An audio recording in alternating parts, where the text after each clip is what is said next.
Jei niekada nemeditavote, pradėkite labai nuo paprastų dalykų. Tiesiog raskite ramią vietą, užsimerkite ir sutelkite dėmesį pradžioje į kūno pojūčius. Pradėkite nuo kojų padų, pripildykite šilumos, atpalaiduokite ir taip pereikite per visą kūną, per stuburą, pečius, veidą atpalaiduokite. Kai visą tai atliksite, tuomet sutelkite vidinį žvilgsnį priešai save į tašką tarp antakių, užsimerkus. Šis taškas padės nuraminti mintis.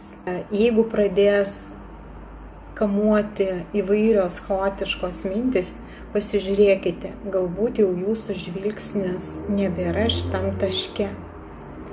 Sutelkite dėmesį į tą momentą, kur esate. Ir taip pabūkite 3 ar 5 minutės. Susikurti ypatingą vidinę būseną padeda muzika.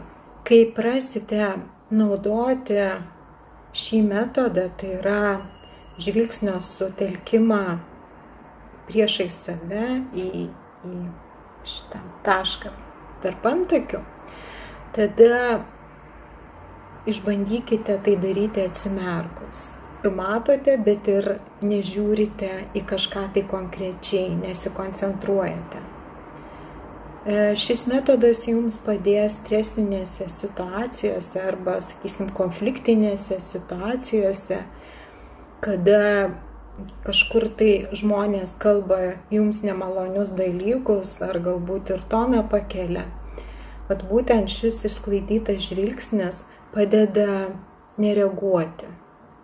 Ta būsena, kai mes nereaguojame, mums padeda išlaikyti sveiką emocinę būseną.